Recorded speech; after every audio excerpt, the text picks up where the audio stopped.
வணக்கம் மக்களே, welcome to Narmi tax. தினம் ஒரு திருவாசகம். இன்று திருச்சதகம் மெய் உணர்தல் பாடல் 9. பவன் எம்பிரான் பனிமாமதி கன்னி விண்ணோர் பெருமான் சிவன் எம்பிரான் என்னை ஆண்டு கொண்டான் என் சிறுமை கண்டும் அவன் எம்பிரான் என்ன நான் அடியேன் என்ன இப்பரிசே புவன் எம்பிரான் தெரியும் பரிசாவது இயம்புகவே. இந்த பாடலின் பொருள், எல்லா பொருள்களும் தோன்றுதற்கு இடமான எம்பெருமான் குளிர்ச்சி பொருந்திய பெருமை அமைந்த திங்களாகிய மாலையை அணிந்தவன்.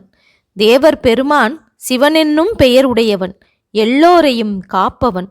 சுயம்புவாகிய எம்பெருமான் என் தாழ்மை அறிந்தும் என்னை ஆண்டு கொண்டு அருளினன். ஆதலால் அவனே எமக்கு தலைவன் என்றும் நான் அடியவன் என்றும் இவ்வாறே தெரியும் தன்மையை சொல்லுக என்கிறார்